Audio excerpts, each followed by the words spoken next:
Jadi intestinum crassum itu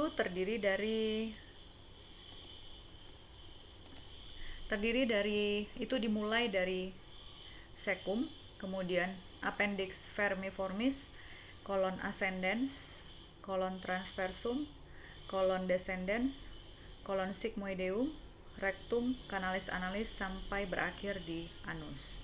Panjangnya adalah sekitar 1,5 sampai 2 meter, masih kalah dengan intestinum tenue di mana yeyunum dan ileum itu sekitar yeyunum dan ileum saja itu sudah sekitar 6 sampai 7 meter.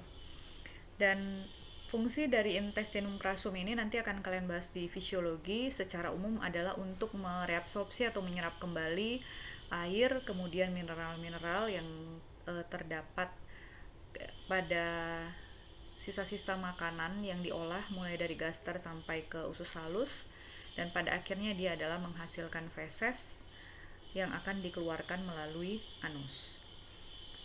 Diameter terbesar dari strukturnya yang banyak ini, yang paling besar itu adalah pada cecum, dan kemudian akan mengecil secara bertahap sampai ke bagian distal. Nah, apa perbedaan mendasar antara usus besar dan usus halus? Yang pertama, usus besar itu memiliki, ini semua adalah struktur yang dimiliki oleh usus besar yang pasti tidak dimiliki oleh usus halus. Yang pertama, pada usus besar itu kita dapat menemukan adanya Taenia coli. Taenia coli ini sebenarnya pita otot yang menebal, ada 3 pita otot yang menebal, yang memanjang mulai dari cecum sampai dengan kolon sigmoid. Jadi pada bagian rektum itu sudah tidak memiliki lagi Taenia coli. Kemudian karena Taenia coli ini dia dari otot, lalu panjangnya itu dia lebih pendek dibandingkan dengan panjang usus. Akibatnya karena dia lebih pendek, dia menempel di bagian usus besar ini sehingga menarik usus besar jadi seperti memiliki kantung-kantung. Itulah yang disebut dengan haustra. Lalu di usus besar juga terdapat appendix epiploica atau appendix ommentalis. Jadi seperti kantong-kantong kecil yang berisi lemak. Kemudian bila dilihat dari ukuran diameternya, diameter internal dari usus besar itu jauh lebih besar dibandingkan dengan usus halus. Sudah jelas dari namanya ya, usus besar. Jadi diameternya akan lebih besar daripada dengan usus halus. Oke, ini dia gambaran usus besar kita. Ini mulai dari cecum, kemudian naik ke atas, arahnya dia naik ke atas. Ini sesuai dengan arah makanan menuju ke anus ya, karena dia arahnya ke atas makanya dia disebut dengan kolon ascendens. Kemudian yang mendatar ini disebut dengan kolon transversum. Baru yang menurun ini kolon descendens. Baru yang agak melengkung ini itu disebut dengan kolon sigmoid. Lalu ini adalah rektum dan menuju canalis analis dan akhirnya berakhir di anus. Kemudian kita lihat di sini, ini ada bagian yang tertekuk di bagian kanan dan di bagian kiri. Yang ini disebut dengan flexura colica dextra. Flexura itu menunjukkan siku atau sudut. Flexura colica dextra. Yang ini adalah flexura colica sinistra. Kemudian tadi struktur yang terdapat pada intestinum crassum, yang pertama ini disebut dengan Taenia coli. Taenia coli ini merupakan tadi adalah tali otot sebanyak 3 buah. Karena dia ukurannya itu lebih pendek dibandingkan dengan usus besar, makanya dia waktu dia menempel dan menarik usus besar, jadi memiliki sakulasi atau bulatan-bulatan ini yang disebut dengan haustra. Ini bulatan-bulatan ini disebut dengan haustra. Kemudian tonjolan-tonjolan kantung-kantung yang berisi lemak ini disebut dengan appendix epiploica atau appendix ommentalis.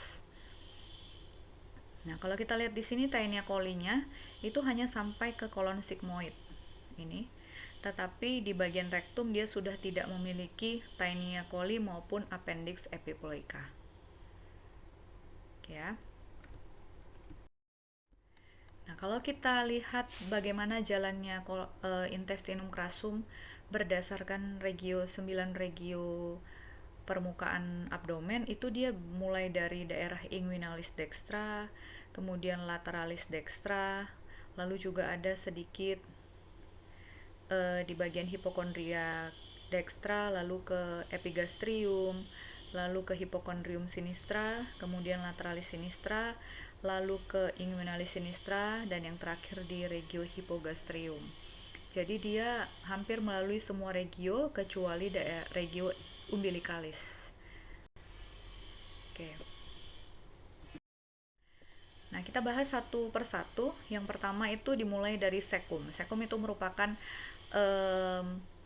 struktur intestinum crassum yang paling pertama, yaitu sekum dengan letaknya intraperitoneal. Dan dia terletak pada regio fossa iliaca dextra. Panjangnya itu hanya sekitar 7 cm. Apa yang terdapat di sekum? Sekum itu tempat muara dari ileum. Nah, dia tempat muara ileum itu seperti nama lubang muara ileumnya namanya adalah ostium ileal. Nah, karena di situ dindingnya terdiri dari otot-otot sirkular, jadi dia seakan-akan seperti katup, tapi sebenarnya dia bukan katup. Jadi ini mirip-mirip seperti di pars pylorus dan pars cardiaca di gaster. Jadi namanya itu disebut jadi valvula Bauhini. Kemudian perdarahan untuk sekum itu adalah berasal dari arteri iliokolika. Arteri iliokolika merupakan cabang dari mesenterica superior. Coba diingat lagi dari pelajaran embriologi bahwa start dari mulai duodenum pars distal sampai ke kolon transversum 2/3 proksimal itu berasal dari arteri mesenterica superior. Nah, salah satu cabangnya itu adalah arteri iliokolika yang memperdarahi sekum. Venanya vena iliokolika. Vena iliokolika bermuara kemana? Bermuara ke vena mesenterica superior. Oke, ini adalah sekum dengan panjang kira-kira 7 cm. Ini adalah muara dari ileum. Nama lubangnya adalah ostium ileal. Kemudian karena bagian ininya dia menebal, bagian tepi ostium ilealnya menebal, sehingga seakan-akan membentuk seperti katup. Ini disebut dengan valvula Bauhini atau valvula ileocecalis.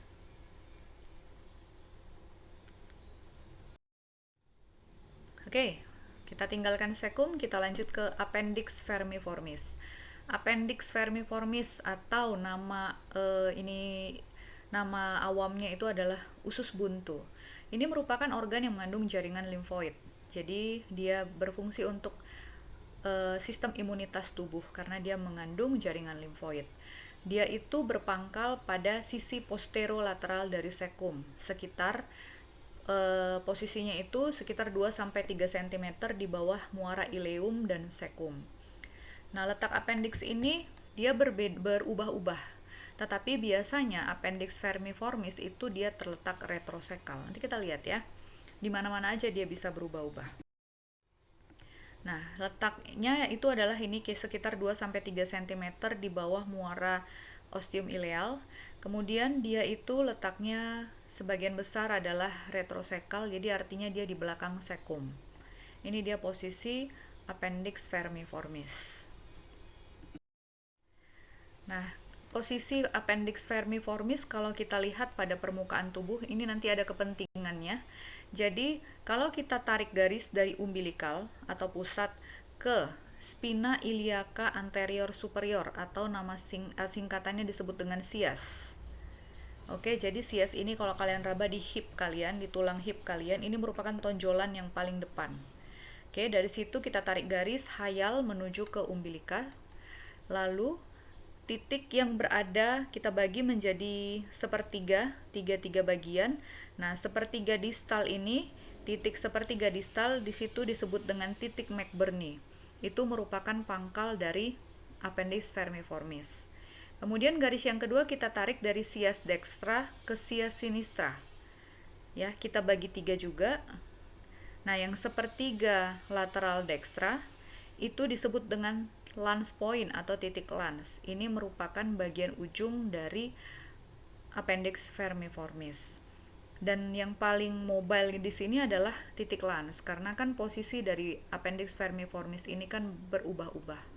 Nah, kalau pada pasien yang mengalami appendicitis, awalnya biasanya dia akan mengalami nyeri di daerah umbilikus, kemudian nanti akan menjalar ke daerah titik McBurney. Dan kalau kita lakukan penekanan di daerah titik McBurney, pasien akan mengalami keluhan nyeri.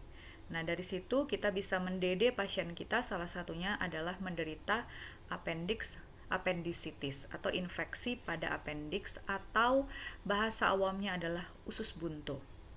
Tetapi itu tidak bisa sesimpel itu pada saat pasien kita adalah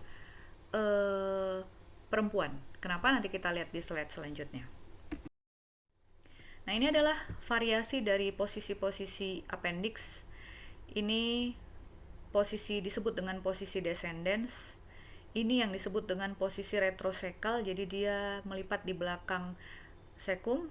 Kemudian ini adalah posisi pre-ileal karena dia terdapat di atas ileum, dan ini yang disebut dengan posisi post-ileal. Ini yang paling sedikit, yang paling jarang. Ini yang paling sering, yaitu posisi retrosekal. Nah, kalau kita lihat di sini yang berubah-ubah adalah titik lansnya. Ya, tidak bisa kita tentukan secara pasti, tapi yang menetap, yang terfiksir itu adalah titik McBurney, yaitu sepertiga lateral dari titik antara umbilicus dengan sias dextra. Ingat ya, sias dextra bukan sias sinistra, karena appendix itu posisinya adalah di kuadran kanan bawah. Oke. Oke, nah ini di sini kita lihat tampak ventral atau tampak anterior. Di sini sudah dikeluarkan usus halusnya. Jadi yang ini, yang seperti cacing ini yang posisi-posisi dari appendix. Ya, ada dia retrosekal, kemudian dia ada post-ileal, ada pre-ileal, kemudian ada posisi descendens. Dan bisa juga posisinya agak turun ke bawah ini. Jadi beragam memang posisinya. Nah, ini yang saya sebutkan Pak, ini adalah gambar pada perempuan. Kalau pada laki-laki, kita akan gampang mendiagnosa dia mengalami appendicitis bila datang dengan keluhan nyeri pada kuadran kanan bawah dan ditekan pada McBurney point-nya nyeri. Tapi kalau pada wanita, di sini kita ada lihat ovarium, kemudian ada tuba uterina, kemudian ada ovarium dan tuba uterina. Jadi kalau pada perempuan di sini juga terjadi inflamasi, maka keluhannya juga sama, yaitu keluhan pada regio kanan bawah. Makanya diagnosa banding appendicitis pada perempuan, diagnosa banding lainnya itu adalah infeksi pada tuba uterina atau gangguan pada ovariumnya. Kita masuk selanjutnya ke bagian kolon, mulai dari kolon ascendens, kolon transversum, descendens, dan kolon sigmoideum. Nah, dari kolon-kolon ini yang letaknya itu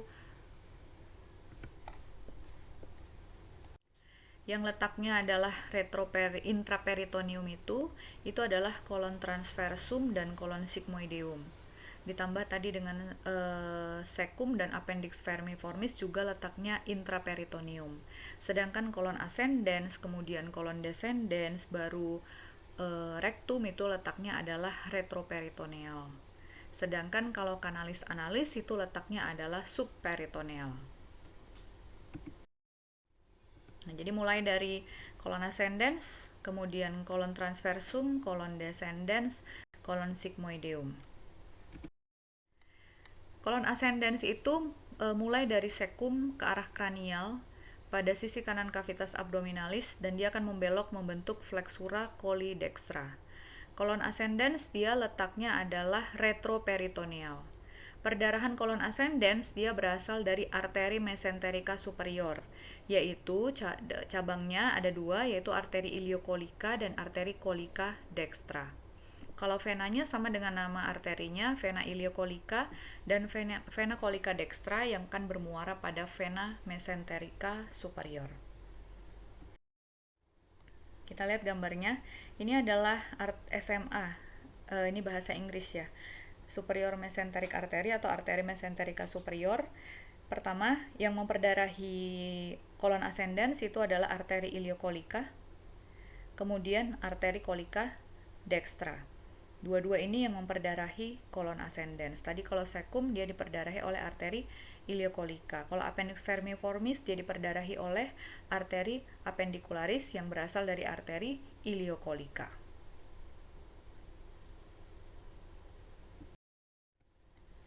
Oke, selanjutnya kolon transversum. Ini merupakan bagian dari kolon intestinum crassum yang paling mobile. Dia mulai dari flexura coli dextra menuju ke flexura coli sinistra. Nah, dia memiliki mesokolon, memiliki mesokolon. Jadi itulah yang menyebabkan dia mobile. Dapat berubah-ubah letaknya. Maksudnya berubah-ubah bukan dia sebentar pindah ke torak kemudian ke abdomen, enggak.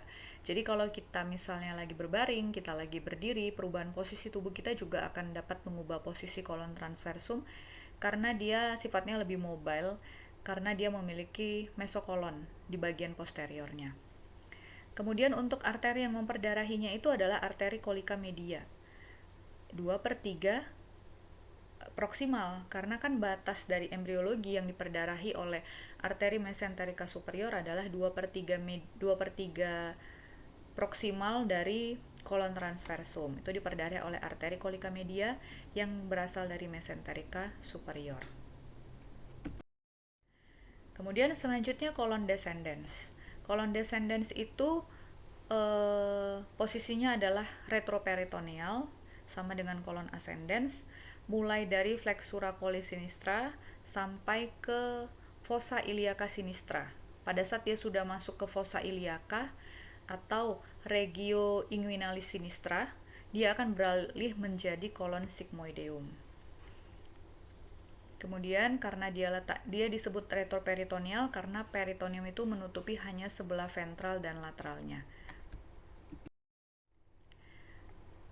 Selanjutnya adalah kolon sigmoideum. Kolon sigmoideum itu merupakan suatu usus besar yang berbentuk seperti huruf S yang menghubungkan antara kolon descendens dengan rektum.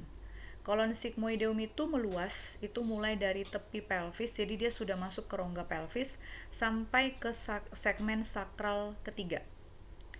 Nah, sampai di mana kolon sigmoid itu tidak memiliki taenia coli lagi, berarti dia sudah beralih menjadi rektum. Kemudian kolon sigmoid ini memiliki mesenterium, jadi sama dengan kolon transversum, namanya mesokolon sigmoideum, makanya dia kolon sigmoid ini adalah intraperitoneum.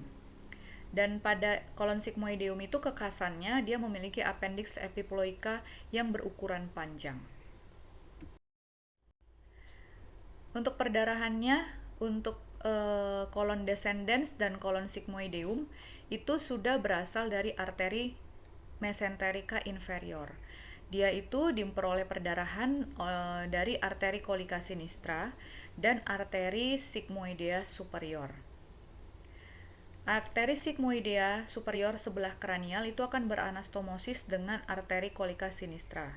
Nanti arteri kolika sinistra ini juga akan beranastomosis dengan arteri kolika mediana yang berasal dari arteri mesenterica superior. Nah, kalau untuk venanya, vena mesenterica, venanya adalah vena kolika sinistra dan vena sigmoid superior yang akan bermuara ke vena mesenterica inferior dan nanti akan bermuara ke vena porta. Nah, ini dia untuk percabangan kolon transversum itu masih sampai ke sini dia masih 2/3 proksimalnya itu berasal dari arteri mesenterica superior. Ya, nama arterinya adalah arteri kolika mediana. Oke. Kemudian kalau sudah bagian sini itu sudah berasal dari arteri mesenterica inferior. Apa saja nama arterinya? Yaitu arteri kolika sinistra dan arteri sigmoidea superior. Ini yang memperdarahi kolon descendens dan kolon sigmoid. Nah, untuk sepertiga distal dari kolon transversum itu dia diperdarahi oleh anastomosis.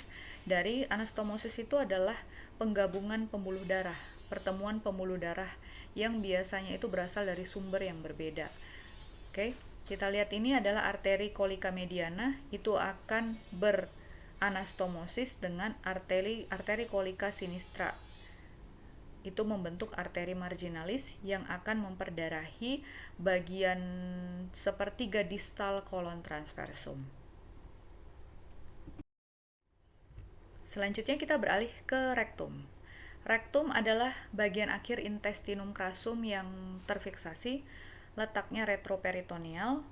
Dia berjalan mengikuti kurva dari sakrum dan koksik. Jadi kalau vertebra atau tulang vertebra itu kan yang bagian atas mulai dari cervicalis sampai lumbalis itu dia jalannya lurus, tapi kalau di sakrum dan koksik dia agak membengkok, membentuk curve. Nah, nama ininya lengkungannya adalah flexura sacralis recti. Nanti pada saat dia melewati diafragma pelvis salah satunya adalah musculus levator ani, itu dia sudah berubah beralih menjadi canalis analis. Dan muaranya itulah yang disebut dengan anus. Nah, rektum itu berakhir sampai di mana? Tadi dia dimulai dari S3 dan berakhir sampai ujung koksik. Kenapa dimulai sampai S3 dari S3, Dok? Jadi ciri dari rektum itu anatominya adalah pada saat kolon sigmoid sudah kehilangan taenia colinya, kemudian pada saat dia melewati S3. Dari tepi bawah S3 itu sudah mulai rektum, baru rektum itu akan start dari S3 sampai ke ujung dari koksik atau sampai ke diafragma pelvis. Itu sama. Jadi ini dia batas antara kolon sigmoid dan rektum itu kalau disejajarkan dengan vertebra atau tulang belakang itu adalah sekitar sakralis ketiga, dia retroperitoneal posisinya, dan bagian terminalnya atau bagian akhir dari rektum ini dia agak berdilatasi, itu yang disebut dengan ampula recti. Pembuluh darahnya, nah untuk rektum ini meskipun dia pendek, tapi dia agak ribet dengan pembuluh darah. Kenapa? Karena bagian atasnya itu berasal dari mesenterica inferior, tapi bagian tengah dan bagian bawah itu berasal dari eh, cabang pembuluh darah yang lain, pembuluh darah besar yang lain.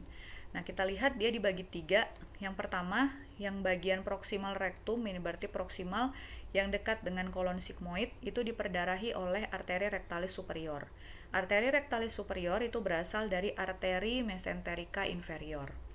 Kemudian bagian tengahnya itu diperdarahi oleh arteri rectalis media dextra dan sinistra. Ini itu berasal dari arteri vesicalis inferior. Oke. Kemudian bagian inferior itu diperdarahi oleh arteri rectalis inferior yang merupakan cabang dari arteri pudenda interna. Kalau tadi yang rectalis media dextra dan sinistra itu cabang dari arteri vesicalis inferior. Arteri vesicalis inferior dan arteri pudenda interna dua-duanya ini berasal dari arteri iliaca interna. Oke, jadi arteri rectalis inferior ini dia memperdarahi bagian sambungan pertemuan antara junctio anorectalis, berarti pada saat rektum akan berubah menjadi anus, dan pada canalis analis. Nah, untuk venanya karena dia dibagi-bagi bagian, venanya pun dibagi, tapi venanya cukup dibagi menjadi dua bagian. Bagian superior dari venanya, yaitu vena rectalis superior, dia akan bermuara ke vena porta. Tapi bagian vena rectalis media dan inferior dia akan bermuara ke sistem vena sistemik, yaitu ke vena iliaca interna, kemudian menuju ke vena cava inferior. Jadi kalau dibilang kita bahas, kalau kita udah bahas ke semakin turun ke bawah, itu akan muncul dua vena. Satu vena porta, satu vena sistemik. Kalau kita sebutkan dia vena porta udah ngerti ya, berarti vena yang menuju ke porta. Porta itu adalah hati.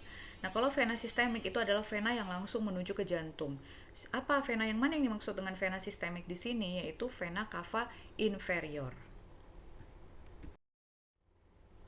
Nah, ini adalah rektum. Rektum itu dimulai dari S3 sampai berakhir di ini adalah ujung koksik. Kemudian bagian ujung koksiknya ini terdapat diafragma urogenitalis, diafragma pelvis, yaitu salah satunya disusun oleh musculus levator ani. Ini disinilah batas dia batas rektumnya. Dan sebelum dia berakhir, dia akan sedikit melebar. Ini yang disebut dengan ampula. Ampula ini merupakan ruang di mana feses kita itu nenggek istilahnya. Nenggek menunggu untuk dikeluarkan ke dunia. Jadi dia di sini nunggunya, makanya bagiannya itu agak melebar. Nah, kalau kita lihat dari sisi lateral, ya peralihan antara rektum menjadi kanalis analis itu membentuk suatu fleksura sekitar 80 derajat. Jadi suatu lengkungan yang membentuk sudut 80 derajat. Ditambah di sini juga ada salah satu struktur penyusun diafragma pelvis yaitu musculus puborectalis. Apa fungsinya? Ini adalah berfungsi untuk kontraksi. Ini merupakan bagian dari membantu menahan dulu fesesnya sebelum dia keluar. Jadi ini akan membantu kontraksi ditambah dengan posisinya yang agak melengkung. Jadi bayangkan ini kalau lurus kan berarti langsung blast gitu fesesnya ya. Tapi ini agak berbentuk lengkungan 80 derajat. Ini juga membantu transit dari fesesnya sebelum istilahnya transit ya, sebelum dievakuasi keluar. Nah, ini kita lihat untuk peredaran darah dari rektum itu tadi dibagi tiga. Yang pertama itu adalah arteri rectalis superior, ini memperdarahi bagian superior. Kemudian arteri rectalis media, ini memperdarahi bagian media dan juga bagian inferior. Baru selanjutnya arteri rectalis inferior, ini yang memperdarahi bagian inferior dan daerah peralihan rektum menjadi kanalis analis. Nah, arteri rectalis media dan arteri rectalis inferior ini bukan berasal dari arteri mesenterica inferior, tapi keduanya itu yang satu berasal dari arteri vesicalis superior, yang satu berasal dari arteri pudenda interna, di mana dua-duanya itu merupakan bersumber dari arteri iliaca interna. Sedangkan arteri rectalis superior dia itu berasal dari arteri mesenterica inferior. Nah, demikian juga dengan venanya. Kita lihat venanya yang berwarna biru. Venanya itu yang vena rectalis superior, berarti yang bagian superior dia akan bermuara ke vena porta. Sedangkan vena rectalis media itu akan, dan vena rectalis inferior dia akan bermuara ke sistem vena sistemik, yaitu vena iliaca interna, kemudian menuju ke vena cava inferior. Nah, kita lihat perbedaannya struktur ya. Kalau yang lain-lainnya kita bicara dari esofagus sampai ke kolon sigmoid, baik laki-laki dan perempuan itu sama. Tapi pada saat kita membahas rektum, nah disitulah letak perbedaan karena sistem urogenital, anatomi urogenital pada wanita dan pria itu berbeda. Nah, kita lihat ini adalah pada pria karena ada yang memanjang keluar ini kan. Apa yang terdapat di bagian anterior dari rektum pria? Ini ada vesika urinaria atau kandung kencing. Kemudian ini ada prostat, ini yang P. Kemudian ada vesikula seminalis yang berfungsi untuk menghasilkan semen. Semen bukan untuk bangun rumah ya. Semen itu adalah makanan untuk sperma. Kemudian ada ductus deferens, ini yang berfungsi untuk membawa sperma dari testis menuju ke dunia luar. Ini pada pria. Bagaimana pada wanita? Nah, wanita tidak ada yang memanjang, tidak ada belalai ya, tidak ada belalainya ke depan. Nah, apa yang ada pada wanita di bagian anterior rektumnya itu adalah saluran genitalia, yaitu ada vagina atau vagina, kemudian ada portio cervix. Nah, perbedaannya tadi kalau pada pria kan langsung saluran kencing, kalau wanita itu adalah saluran reproduksi. Jadi kalau pada wanita kita lihat di sini dia ada 3 lubang yang berjajar. Depan itu adalah lubang urin atau untuk pembuangan air kencing, yang tengah itu adalah lubang reproduksi, dan yang paling belakang itu adalah lubang defekasi atau BAB. Ya, jadi dia itu perbedaannya antara pria dengan wanita. Oke, selanjutnya kita masuk ke kanalis analis. Kanalis analis ini merupakan bagian terminal atau bagian akhir dari usus besar. Dia itu memanjang mulai dari mana? Tadi kan rektum berakhir di diafragma pelvis, berarti dia mulai dari diafragma pelvis menuju ke anus. Kemudian dia dikelilingi oleh sphincter, musculus sphincter ani internus dan yang externus. Yang internus itu sifatnya dia involuntar, tidak disadari. Jadi yang ngatur itu adalah saraf sepenuhnya. Dia sekitar 2/3 superior dari kanalis analis. Dan kontraksinya itu dirangsang oleh plexus hypogastricus dan rectalis superior. Jadi misalnya feses itu sudah sampai di ampula, maka sistem saraf akan mengirim sinyal ke otak. Itulah yang dibawa oleh plexus hypogastricus dan nervus rectalis superior, memberitahu ini ada di ampula, ini sudah ada feses. Nah, setelah sampai dia ke otak, kemudian otak mengirim sinyal ke sphincter ani internus untuk terbuka. Nah, sekarang yang menentukan, kamu harus BAB sekarang, kamu mau BAB sekarang, atau aduh nanti nih masih ujian, masih bisa ditahan lah, 1 putaran lagi nih mau ujian dulu, itu kerjanya adalah musculus sphincter ani externus. Nah, bila musculus sphincter ani internus tadi berkontraksi artinya dia mencegah keluarnya cairan atau flatus. Tapi kalau dia berelaksasi karena tadi rangsangan si plexus hipogastricus dan nervus rectalis superior, maka dia akan akibat dari ampula recti yang terdistensi, maka dia akan berelaksasi.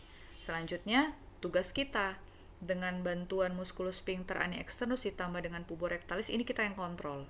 Kita mau BAB sekarang atau mau ditahan dulu. Kemudian makanya disebut di sini bahwa musculus sphincter ani externus itu sifatnya volunter dan dia dipersarafi oleh nervus sacralis 4 melalui nervus rectalis inferior. Oke, ini dia adalah yang di kotak merah ini, itu adalah canalis analis. Dia start dari diafragma pelvis, kemudian dia punya sphincter, musculus sphincter internal dan musculus sphincter eksternal, internal dan eksternal. Nah, ini lebih jelasnya lagi, ini pada pria, ini karena ini ada prostat, ini ada prostat, ya, jadi ini adalah gambaran pada pria. Kita lihat di sini, ini yang disebut dengan musculus sphincter ani internus.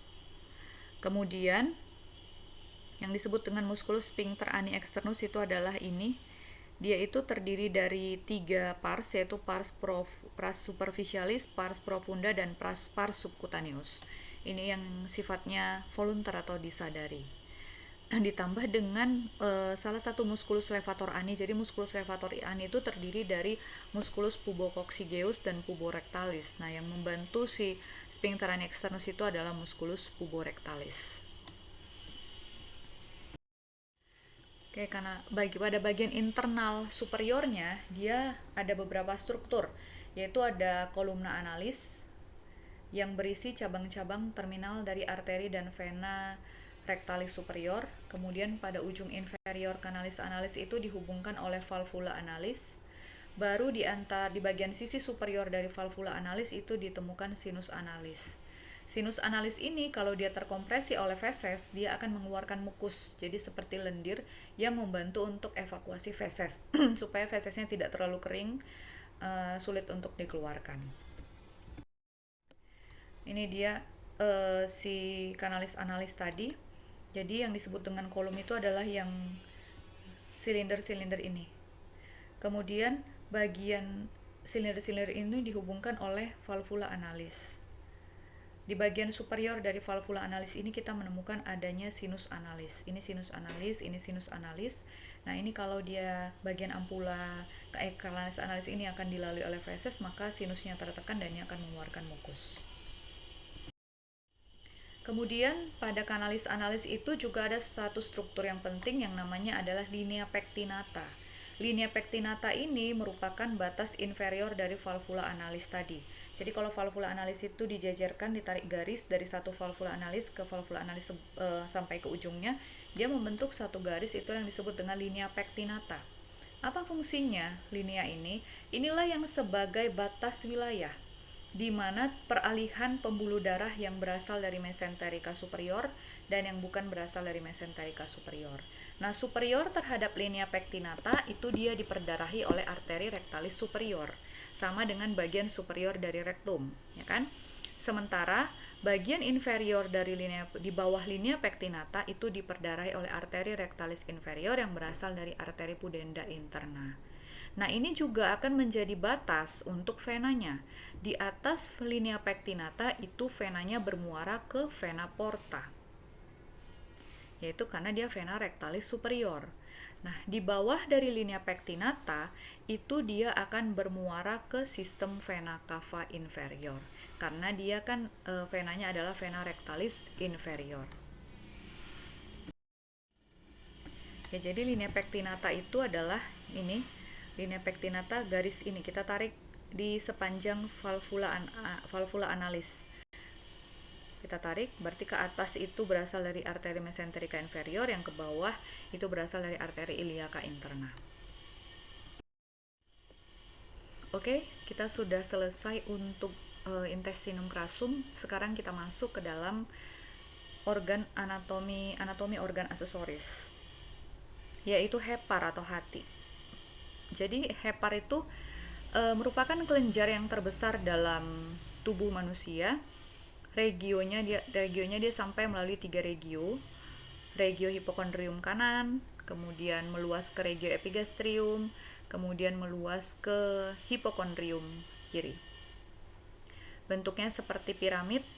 Dia itu sebagian tertutup oleh dinding toraks karena dia kira-kira bagian atasnya itu setara dengan iga kelima kanan.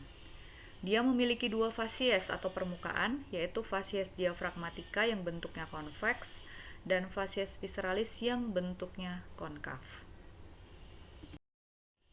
Nah, ini dia. Jadi dia tidak semuanya berada di dalam abdomen, maksudnya langsung berbatasan dengan dinding perut. Malah dia sebagian besar itu ditutupi oleh kosta. Normalnya pada bagian atasnya itu adalah pada kosta kelima. Dia berada pada regio hipokondrium dextra, kemudian regio epigastrium, kemudian regio hipokondrium sinistra. Sedikit dan bentuknya seperti piramid. Kita lihat satu-satu pada permukaannya ada apa. Pada fasies diafragmatikanya di sebelah atasnya itu terbentuk lengkung diafragma karena fasies diafragmatika itu dia langsung berhadapan dengan diafragma. Kemudian hepar ini sebenarnya adalah organ intraperitoneum, tapi ada daerahnya yang tidak tertutup oleh peritoneum, itu disebut dengan bare area. Kira-kira posisinya adalah di bagian posterior. Kemudian pada bagian fasies diafragmatika ini kita dapat menemukan 2 celah.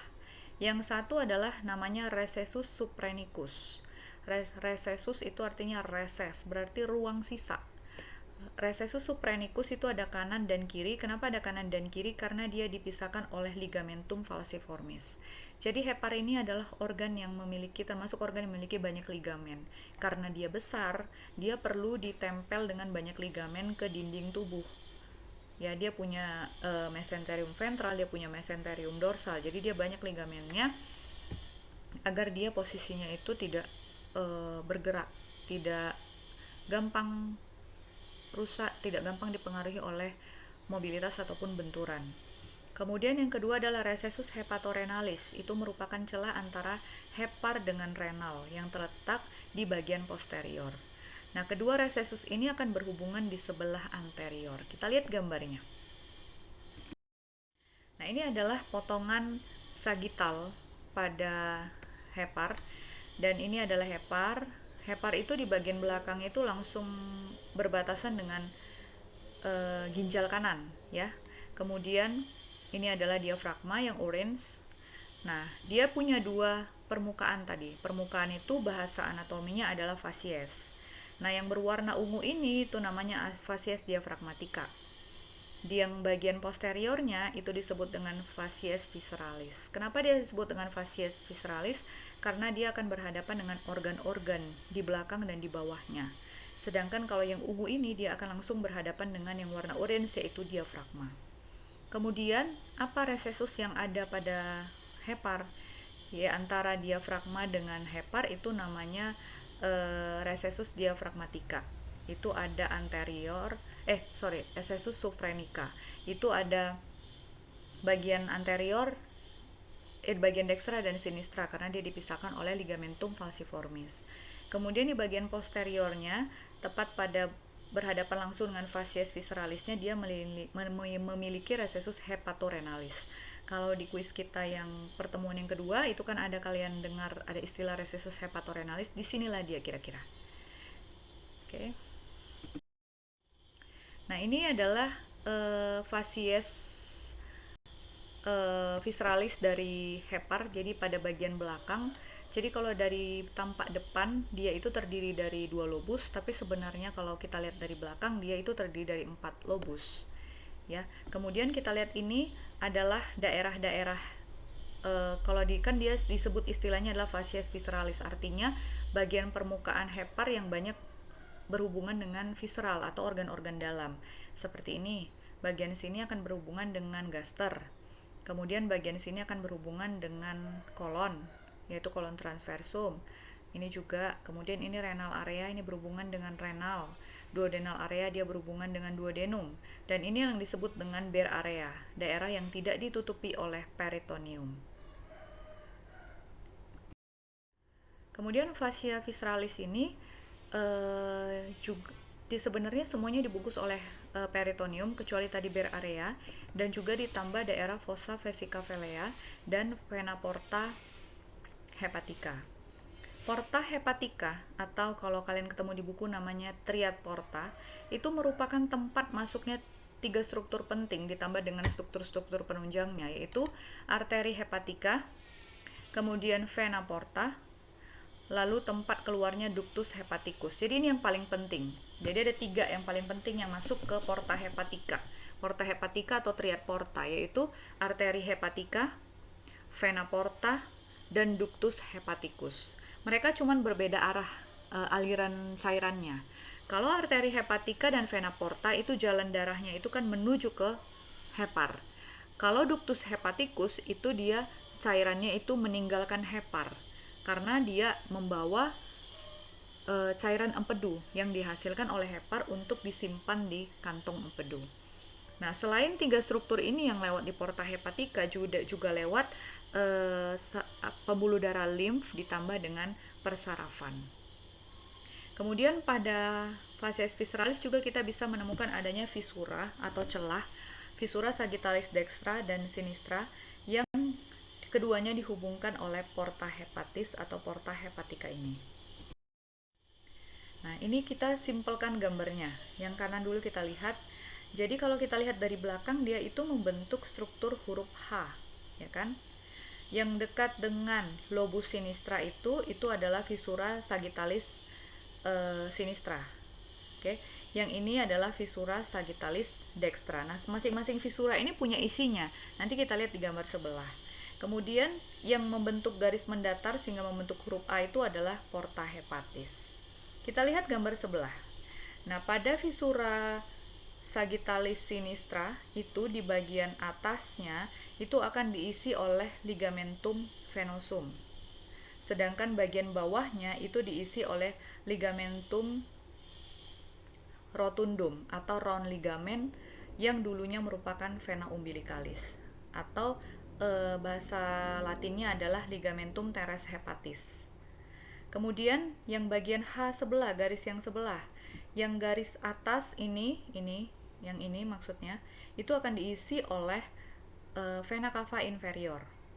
Sedangkan bagian yang bawahnya, garis yang ini, itu akan diisi oleh fossa untuk vesica velea, fossa vesica velea, tempat melekatnya vesica velea atau gallbladder atau kandung empedu. Kemudian yang mendatar ini akan diisi oleh triad portal atau portal hepatica, itu sama. Kenapa dia disebut triad? Karena ada 3 struktur besar yang masuk ke situ, yaitu vena porta, arteri hepatica, dan ductus biliaris. Ini akan masuk ke H yang garis mendatar yang di tengah. Nah, struktur yang dilalui oleh vena cava inferior dengan vesica velea ini tidak ditutup oleh peritoneum. Nah, ligamentum yang lainnya, tadi kita sudah menyinggung 3 ligamen, ya, ligamentum falciformis, ligamentum venosum, dan ligamentum teres hepatis. Selanjutnya ini yang kita sudah singgung sebenarnya di awal, yaitu ligamentum hepatogastrik dan ligamentum hepatoduodenal. Hepatogastrik menghubungkan hepar dengan gaster, hepatoduodenal ini menghubungkan hepar dengan duodenum. Nah, pada ligamentum hepatoduodenal inilah dia masuk si portal triad tadi. 3 saluran tadi sebelum masuk ke portal triad. Oke, secara anatomi hepar itu walaupun tampak dari depan dia sepertinya hanya 2 lobus, tapi dia sebenarnya 4 lobus. Nah, pembagian yang lebih kecil lagi, hepar itu bisa dibagi menjadi 8 segmen. Nanti kita lihat di penjelasan berikutnya. Jadi, 4 lobus itu apa aja? Lobus dexter, sinister, lobus caudatus, dan lobus quadratus. Antara lobus dexter dan sinister di bagian anterior, dia dipisahkan oleh ligamentum falciform. Inilah yang dulunya berasal dari mesogastrium ventral pada saat penjelasan embriologi. Kemudian sedangkan antara lobus caudatus dan lobus quadratus dipisahkan oleh triad porta atau porta hepatika tadi, yang garis yang mendatar membentuk huruf H tadi. Apa aja isinya? Yaitu arteri hepatika, vena porta, dan ductus biliaris. Kemudian, struktur yang lain juga yang memisahkan lobus caudatus dengan quadratus dengan struktur di sekitarnya, itu juga ada vesica velea dan fossa vena cava. Kita lihat gambarnya. Nah, ini adalah hepar tampak dari anterior. Jadi yang besar ini adalah lobus dextra, kemudian yang kecil ini adalah lobus sinistra, di mana keduanya dipisahkan oleh ligamentum falciformis. Nah, kalau kita balik ke belakang, yang terlihat adalah gambaran seperti ini, di mana kalau dari depan tadi hanya terdiri 2 lobus, ternyata dari belakang ada tambahan 2 lobus yang kecil, yaitu yang di atas ini adalah lobus caudatus, sedangkan yang di bawah ini adalah lobus quadratus. Nah, keduanya dipisahkan oleh yang namanya dengan triad porta atau porta hepatica.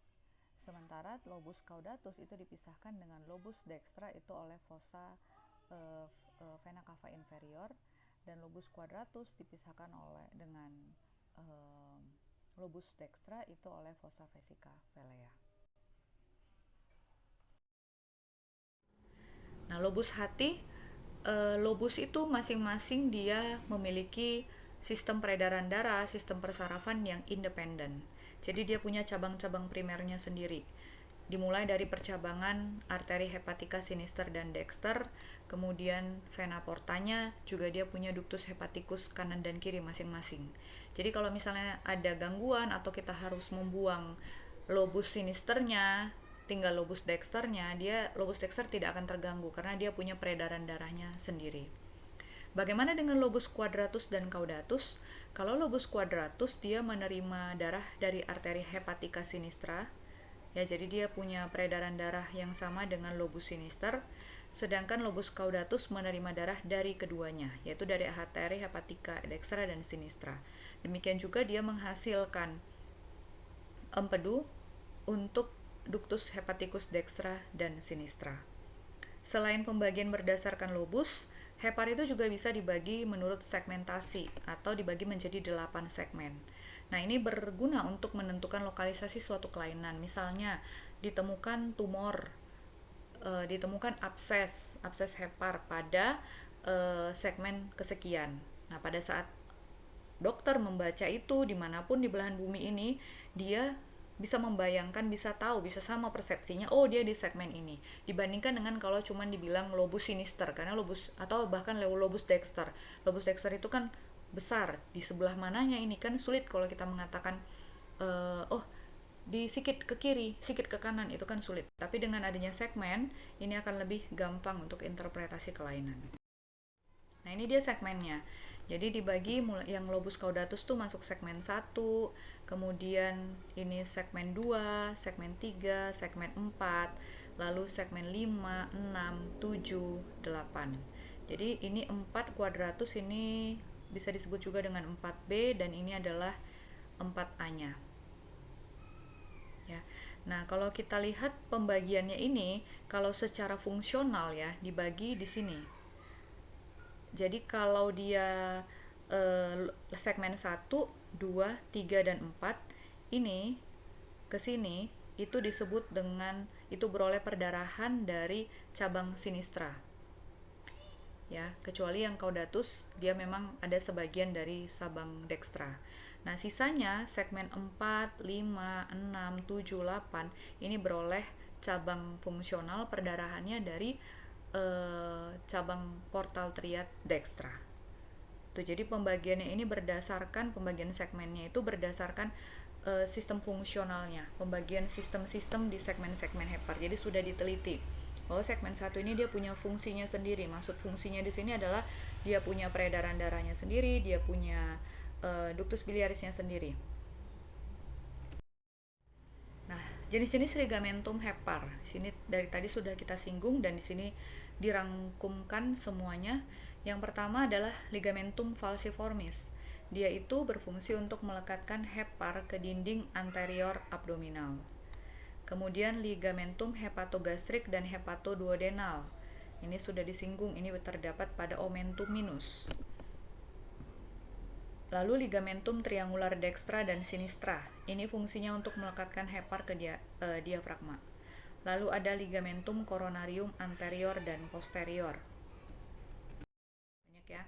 Lalu ada di bagian posterior ada ligamentum teres hepatis yang dulunya merupakan sisa dari vena umbilicalis. Ini kalau bahasa Inggrisnya adalah round ligament.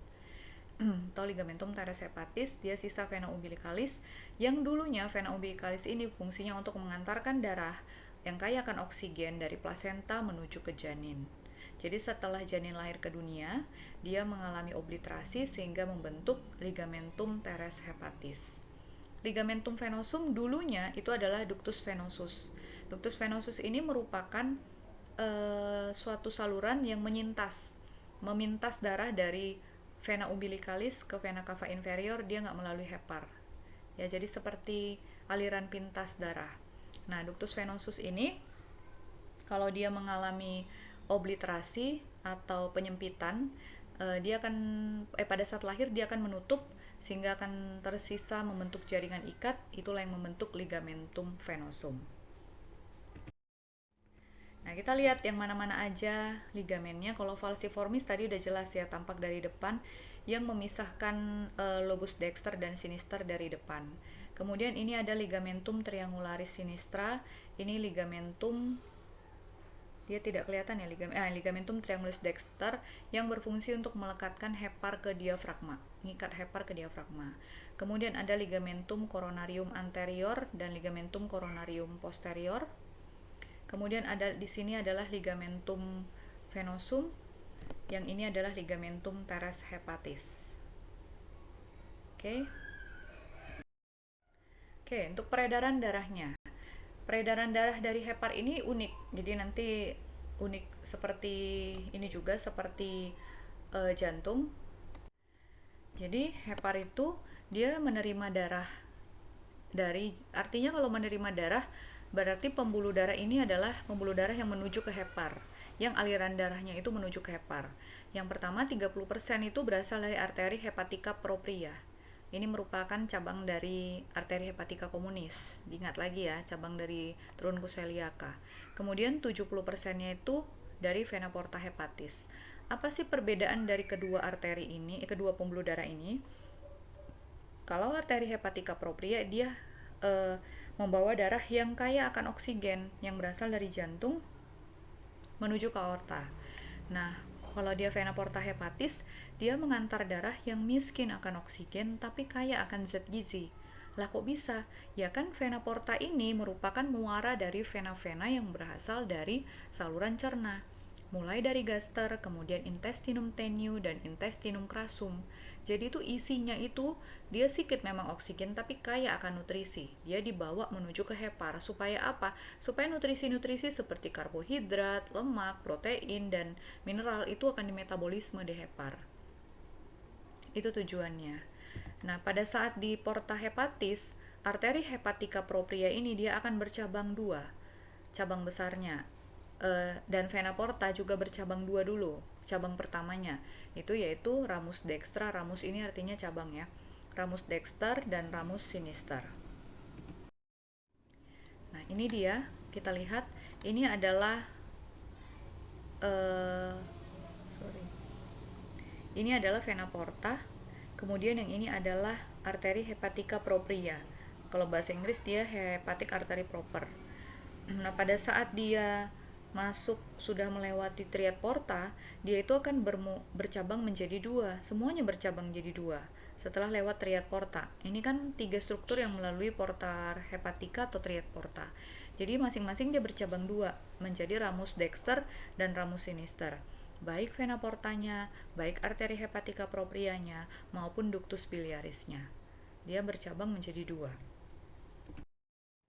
Ramus dexter itu akan memperdarahi, ramus dexter atau cabang dexter itu akan berjalan kemana? Dia akan berjalan ke pars hepatis dextra, kemudian setengah kanan lobus caudatus, dan kantong empedu. Oke. Kemudian ramus sinister dia akan memperdarahi mana? Pars hepatis sinistra, kemudian lobus quadratus ditambah dengan setengah kiri lobus caudatus. Dari sinusoid atau dari sel-sel kecil hepar, darah kemudian dialirkan menuju ke vena hepatika. Vena hepatika juga ada dua, yaitu vena hepatika dexter, ada tiga sorry, vena hepatika dexter, sinister, dan intermedia. Dan yang ketiga ini akan bermuara ke vena cava inferior. Kita lihat gambarnya ya. Nah, ini kita mulai dari yang kecil. Jadi sel-sel hepar mungkin kalian sudah pelajari di kuliah histologi, bentuknya poligonal kalau nggak salah ya. Jadi ada yang punya sudut 3, ada yang punya sudut 4, ada yang punya sudut 6. Oke. Ini adalah portal triad. Portal triad itu kan isinya, lagi-lagi saya ulang lagi, arteri hepatika propria, arteri vena porta, dan ductus hepaticus. Tiga-tiganya itu akan bercabang menjadi ramus dexter dan ramus sinister. Setelah bercabang itu, dia akan bercabang lagi menjadi banyak cabang-cabang kecil untuk masuk ke bagian sudut dari setiap sel hepar ini. Nah, di setiap sudutnya ini berarti ada 3 saluran ini yang terdapat di setiap sudutnya ini. Ini disebut dengan tractus porta, ya. Jadi setiap sel hepar dia punya tractus porta di bagian setiap sudutnya, dan di bagian tengah dari si hepar ini dia itu akan membentuk vena centralis. Oke, jadi cara melihat fungsi dari hepar itu bisa beragam. Bisa dengan metode bentuk segitiga ini, di mana yang dikelilingnya itu adalah tractus portanya dan yang menjadi sudutnya itu adalah vena centralisnya, atau juga bisa dengan tipe asinus, di mana menghubungkan dua vena centralis antara dua sel hepar. Nah, setelah nanti dari darah dari vena hepatika, kemudian darah dari vena porta itu kan dikerjakanlah di sel hepar ini. Nanti si darah dari vena hepatika dia ngasih oksigen. Darah dari vena porta dia ada nutrisi, diolahlah, dimetabolisme lah dia di setiap sel hepar ini. Kemudian sisa darahnya itu kan udah selesai kerjanya hepar. Nah, darahnya ini mau dikembalikan ke jantung. Darah yang dikembalikan ke jantung ini adalah darah yang sedikit nutrisi dan sedikit oksigen. Dia akan dialirkan dari vena centralis setiap sel-sel hepar ini. Vena centralis menuju kemana? Ke vena sublobularis. Dari vena sublobularis dia akan masuk ke vena hepatika. Makanya warnanya berubah menjadi berwarna biru. Berwarna biru karena darah yang dikandungnya itu sudah sedikit nutrisi dan sudah sedikit oksigen. Nah, beda alirannya dengan ductus biliaris. Jadi nanti setelah sel-sel hepar ini selain memetabolisme, dia juga menghasilkan cairan empedu. Cairan empedu yang sudah dihasilkan itu akan dibawa oleh ductus biliaris yang terdapat di tractus porta ini, kemudian nanti akan dialirkan masuk ke ductus biliaris ramus sinistra dan ramus dextra, lalu akan bergabung ke ductus hepaticus, kemudian nanti akan dibawa menuju ke kandung empedu. Jadi beda ada arah aliran penjelasannya ya. Jadi kalau menjelaskan aliran empedu dia meninggalkan hepar, sedangkan kalau berbicara arah aliran arteri hepatika propria dan vena porta dia menuju ke hepar. Nah, tadi kita sebutkan bahwa darah dari vena centralis dia akan masuk ke vena sublobularis. Dari vena sublobularis dia akan bermuara ke vena hepatika. Vena hepatika itu ada 3, kalau dilihat dari gambar ini, yaitu vena hepatika dextra, itu yang membawa darah balik dari ini segmen 7, segmen 6, segmen 5, segmen 8, jadi 5 sampai 8. Baru vena intermediate itu yang membawa darah dari sebagian dari segmen 8, dari segmen 5, kemudian dari segmen 4, dan juga vena hepatika sinistra. Ini yang membawa darah balik dari vena 1 sampai dengan vena 4. Semuanya itu menuju ke vena cava inferior. Dari vena cava inferior akan dibawa ke jantung. Nanti di jantung itu akan dibawa ke paru-paru dan digantikan dengan ditambahkan oksigen, kemudian akan dibawa lagi menuju ke seluruh tubuh. Oke, selanjutnya kita masuk ke vesica velea. Vesica velea itu dia posisinya terdapat di dalam fossa vesica velea, itu pada lobus hepatic dexter. Dia terdiri dari fundus, corpus, dan column. Empedu kan akan disekresikan oleh hepar, sel-sel hepar ke dalam ductus biliaris. Ductus biliaris nanti akan bersatu menjadi ductus biliaris interlobularis dan akan membentuk ductus hepaticus dexter dan ductus hepaticus sinister. Baru setelah melewati porta hepatis, kedua ductus hepaticus tadi akan bersatu membentuk ductus hepaticus communis. Baru ductus hepaticus communis, ini dia. Ini adalah ductus hepaticus dexter dan ductus hepaticus sinister. Ini udah keluar dari menuju ke triad porta. Oke, pada saat di triad porta mereka bergabung itu membentuk ductus hepaticus communis. Oke. Kemudian ada satu saluran lagi ini yang menuju ke kandung empedu. Ini adalah ductus cysticus. Ductus hepaticus communis ditambah dengan ductus cysticus itu namanya adalah ductus choledocus atau ductus biliaris. Ductus choledocus atau ductus biliaris inilah yang bermuara di duodenum. Dan bagian-bagian dari vesica velea itu ada bagian fundusnya, ada bagian korpusnya, dan ada bagian kolumnya yang menyempit. Ductus choledocus itu melintas ke kaudal di sebelah dorsal pars superior duodenum dan menempati alur pada permukaan dorsal kaput pancreaticus. Nah, di sebelah kiri dari bagian duodenum yang menurun, ductus choledocus akan bersentuhan dengan ductus pancreaticus sehingga dia akan membentuk ampula hepatopancreatica. Jadi ini adalah ductus choledocus atau ductus biliaris. Yang satu lagi adalah ductus pancreaticus dan dia akan bermuara pada pars descendens duodenum. Muaranya itu, tempat penyatuan keduanya itu disebut dengan ampula pancreatico duodenalis. Oke, ini adalah review ulang cabang-cabang arteri sebenarnya untuk merefresh lagi yang sudah dijelaskan pada kuliah sebelumnya dan slide sebelumnya juga.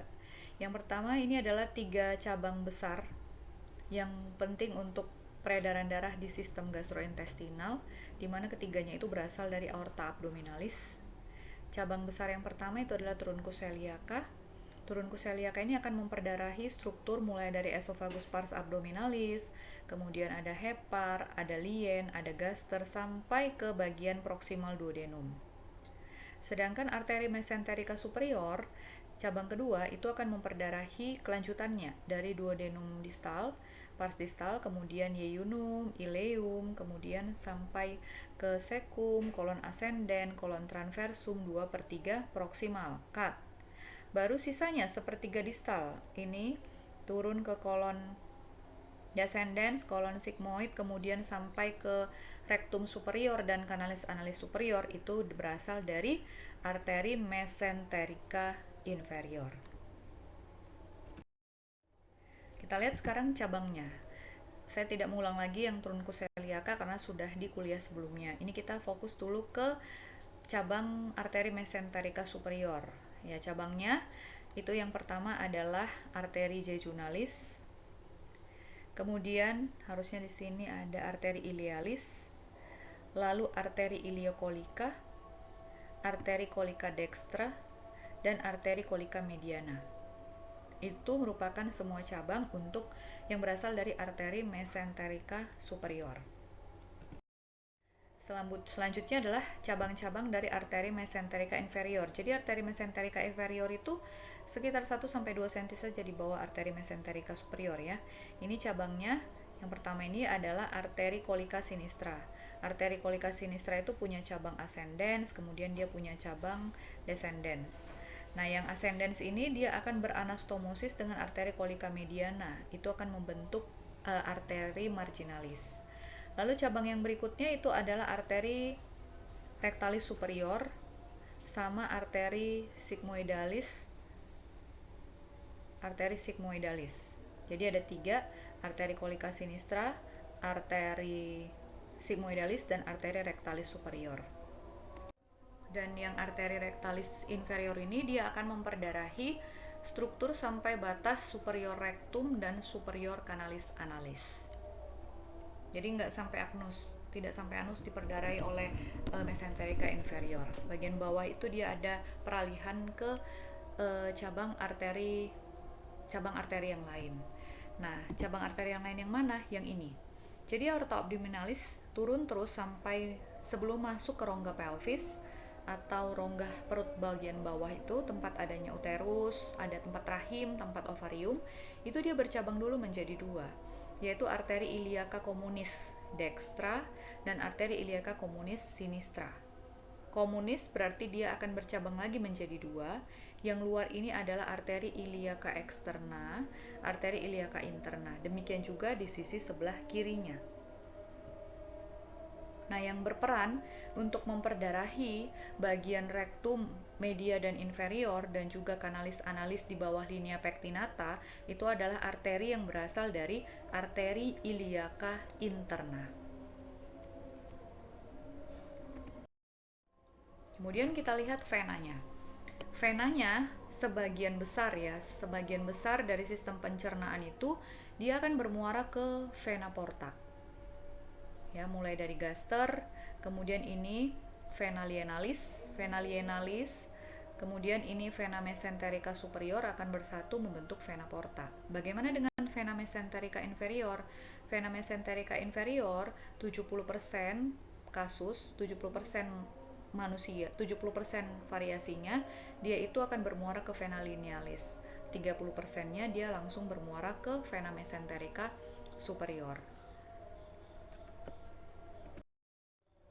Oke, sekarang pada sistem peredaran darah vena itu terdapat anastomosis. Jadi hubungan hubungan antara dua vena yang alirannya berbeda. Satu alirannya ke vena porta harusnya, satu lagi dia ke vena sistemik. Ingat kalau saya bilang ke vena porta artinya dia menuju ke hepar. Kalau dia vena sistemik artinya dia menuju ke vena cava inferior yang langsung lanjutannya menuju ke jantung. Memang vena porta pada akhirnya akan menuju ke jantung, tapi dia harus menuju ke hepar dulu dan kandungan darahnya itu pun berbeda. Ya, sama-sama memang dia miskin oksigen, tapi yang vena porta dia kaya akan nutrisi. Oke. Jadi ada anastomosis di 5 titik pada sistem vena saluran cerna. Ini istilahnya disebut dengan porta cava. Portal atau systemic circulation. Jadi anastomosis antara sistem portal dan sistem sistemik. Yang pertama itu adalah pada sepertiga bawah esofagus atau pars abdominalis di sini. Di sini terjadi kesalahan ya. Ini setelah saya baca ini harusnya vena hemiazygos. Jadi vena azygos dan vena hemiazygos itu sebenarnya adalah vena sistemik yang membawa aliran darah balik pada dinding posterior abdomen dan dinding posterior toraks menuju ke vena cava superior. Oke. Jadi dia harusnya kan sistem vena sistemik. Nah, terjadi sambungan antara vena hemiazygos dengan vena esofageal yang berasal dari vena gastrica sinistra.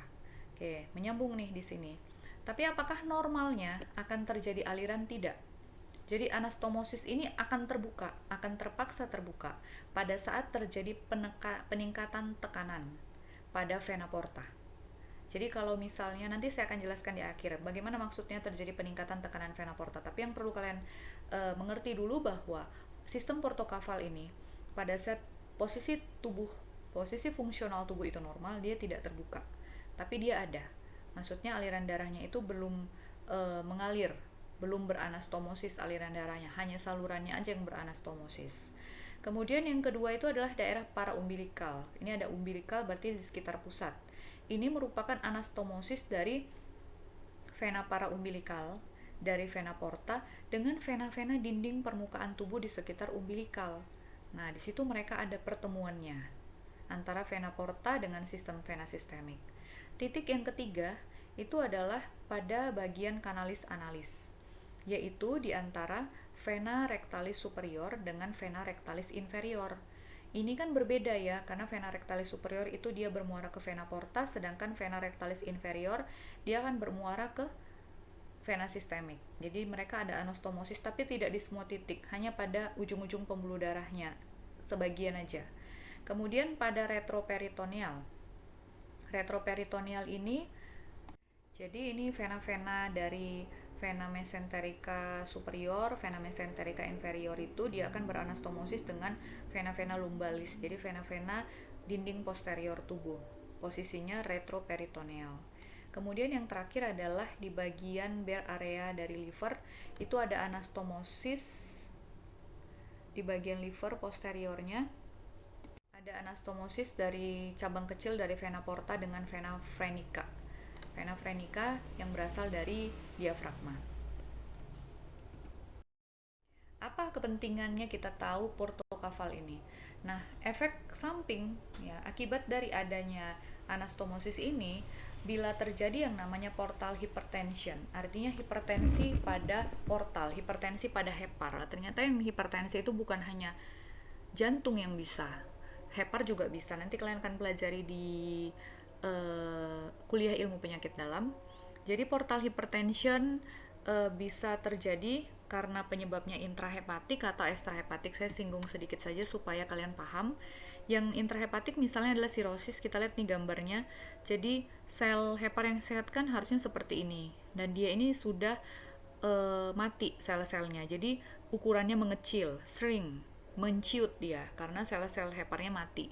Ini biasanya liver cirrhosis ini bisa disebabkan oleh hepatitis B, C, D, ataupun oleh perlemakan hati, ataupun oleh penyakit hati alkoholik karena konsumsi alkohol dalam jumlah banyak dan dalam waktu yang lama.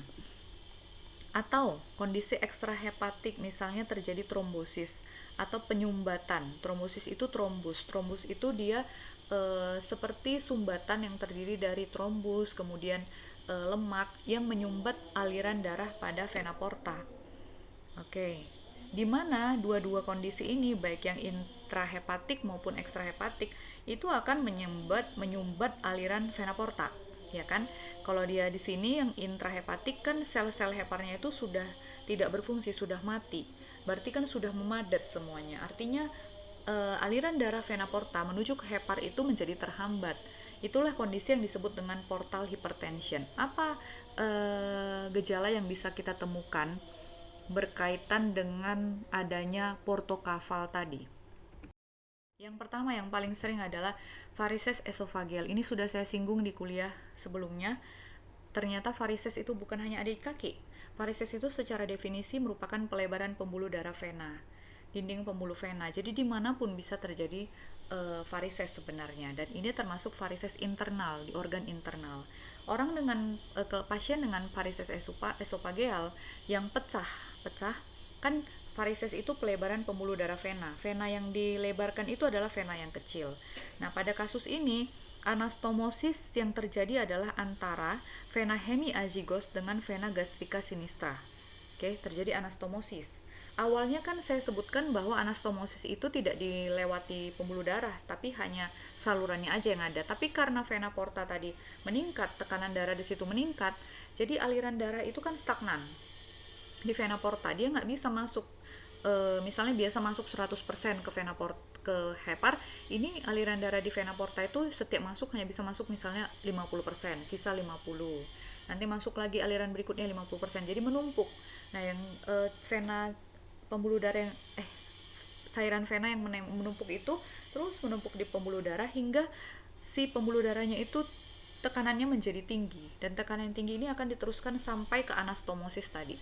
Anastomosis antara vena ramus esophagealis dari vena gastrica sinistra dengan vena hemiazygos. Nah, anastomosis itu biasanya adalah pembuluh darah yang kecil, makanya namanya disebut dengan venul. Venul itu dindingnya tipis. Nah, dia nggak tahan dengan tekanan-tekanan yang tinggi terlalu lama. Akibatnya terjadi apa? Terjadi varises. Inilah dia, pelebaran-pelebaran dari pembuluh darah. Dan bila ini terus dibiarkan, maka tekanan yang tinggi itu terus dibiarkan, maka ini bisa pecah. Apa keluhan pasien, dia akan datang dengan muntah darah atau dengan BAB berwarna hitam. Nanti lebih detailnya kalian pelajari di IPD. Kenapa dia bisa BAB-nya berwarna hitam, ya. Jadi di sini kira-kira sambungannya. Ya, cabang vena gastrica yaitu cabang ke esophageal pars abdominalis, kemudian satu lagi dari hemiazygos. Kemudian pasien juga bisa datang dengan keluhan seperti laba-laba. Ini pembuluh darah venanya sangat menonjol di bagian sekitar para umbilikalnya. Ini disebut dengan kaput medusa. Ini akibat apa? Akibat tadi tekanan yang tinggi di vena porta tadi itu diteruskan ke vena paraumbilikal sehingga membuka hubungan antara paraumbilikal dengan vena-vena dinding anterior tubuh. Contohnya salah satunya adalah vena epigastrik. Ini kita muncul ya di pilihan di kuis sebelumnya. Nah, ini akan berdilatasi sehingga vena-vena di daerah paraumbilikal itu akan melebar membentuk seperti laba-laba ini. Jadi seperti akar-akar ini dia disebut dengan kaput medusa. Kemudian yang sering juga ini sebenarnya ada keluhan-keluhan yang lainnya juga ya. Tapi saya hanya memilih 3 keluhan yang paling sering akan kalian temukan nanti pada pasien dengan gangguan hepar. Yang ketiga itu adalah asites. Asites itu secara definisinya adalah akumulasi cairan di rongga peritoneal. Kok bisa? Di sini dia. Karena adanya anastomosis pada vena retroperitoneal. Anastomosis antara vena yang berasal dari duodenum, dari yeyunum, ileum, dari kolon itu akan beranastomosis dengan vena lumbalis. Nah, karena dia tadi peningkatan tekanan di porta hepatika ini diteruskan ke vena-vena ini sehingga membuka anastomosisnya dan terjadi pecahan itu yang atau kebocoran itu yang akan merangsang terjadinya pembentukan cairan di dalam rongga abdomen. Nah, seperti ini kira-kira. Dibiarkan jadi awalnya tidak langsung banyak seperti ini ya. Ini biarkan lama-lama kondisinya ditambah lagi dengan si hepar tidak mampu membentuk protein. Protein itu kan fungsinya untuk mempertahankan osmolaritas dalam darah. Nanti kalian pelajari lagi di kuliah biokimia dan kuliah penyakit dalam. Itu juga menambah semakin banyaknya cairan di dalam rongga peritoneal. Inilah yang disebut dengan asites. Jadi perutnya itu penuh dengan air. Dia datang dengan perut membesar. Oke. Jadi kalau dia bisa disimpulkan apa akibat gejala-gejala yang bisa muncul akibat dari portokafal anastomosis vena ini antara vena porta dengan sistem vena sistemik. Yang pertama, anastomosis antara vena gastrica sinistra yaitu cabang esofagus dengan vena hemiazygos dia dapat menyebabkan munculnya varises esofagus dan bisa sampai perdarahan. Anastomosis antara vena rectalis superior dengan vena rectalis inferior. Nah, pada kasus portal hypertension juga bisa menyebabkan hemoroid. Mungkin adalah hemoroid internal. Nanti kalian pelajari lagi ya, apa itu hemoroid. Kemudian ada anastomosis pada dinding anterior abdomen itu antara vena paraumbilikal dan vena interkostal. Itu dapat menyebabkan kaput medusa yang tadi. Kemudian yang terakhir pada daerah retroperitoneal atau di belakang peritoneum itu ada anastomosis antara arteri dari duodenum, pankreas, dan vena collica dengan vena lumbalis. Itu yang menyebabkan perdarahan ataupun penumpukan cairan di bagian rongga retroperitoneum. Oke, terima kasih. Demikian kuliah saya seri ketiga dan ini sekaligus menjadi seri terakhir dari pertemuan kita pada blog ini. Selamat mempelajari. Semoga kuliah ini dapat membantu kalian untuk memahami struktur anatomi dari blok 4 ini. Oke, sehat selalu. Tuhan Yesus memberkati.